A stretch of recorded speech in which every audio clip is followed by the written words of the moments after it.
ঢাকায় চলচ্চিত্রের জনপ্রিয় দুই অভিনেতা শাকিব খান ও আমিন খান দর্শকদের কাছে দুই খানই অতি প্রিয় তারকা। একসঙ্গে দুজনকে সিনেমায় দেখা যেত, তাও প্রায় 2 যুগ আগে। তাদের দুর্দান্ত অভিনয়ে একাধিক ব্যবসা সফল সিনেমা পেয়েছে ঢালিউড।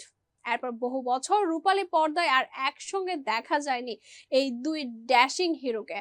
শুরু থেকে শাকিব বড় পর্দায় নিয়মিত থাকলেও এক যুগ থেকে চলচ্চিত্রে অনিয়মিত হয়ে পড়েন আমিন খান।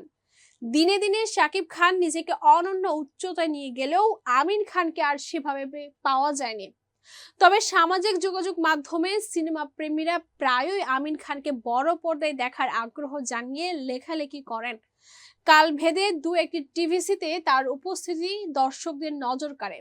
অনেকে বলে থাকেন, শাকিব খান যেহেতু বছরের পর ইন্ডাস্ট্রি শাসন করছেন, তার সিনেমায় অন্যরকম ক্যারেক্টার দিয়ে হয়তো দারুণ কামব্যাক হতে পারে আমিন খানের।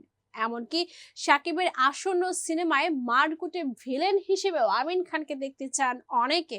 আমিন খান একাধিকবার বলেছেন, পরিচালকরা যদি তাকে ভেবে আকর্ষণীয় কোনো চরিত্রে তাকে অফার করেন, তিনি সিনেমা করবেন। এদিকে বহু বছর পর একই ফ্রেমে দেখা গেল শাকিব খান ও আমিন খানকে। দুজনে পরস্পরের কাঁধে কাঁধ রেখে থামস আপ দিয়েছেন। দুই খানের মুখে যেন হাসি ফোরাচ্ছে না। শাকিব তার ব্যবসায়িক প্রতিষ্ঠান রিমার্ক হারলেনের টি শার্ট ও ক্যাপ পরে আছেন, অন্যদিকে ওয়ালটনের হুডি পরা আমিন খান। তবে কেন তারা একত্রিত হয়েছেন কিংবা আগামীতে কোনো কাজে তাদের একসঙ্গে দেখা যাবে কিনা তা পরিষ্কার জানা যায়নি।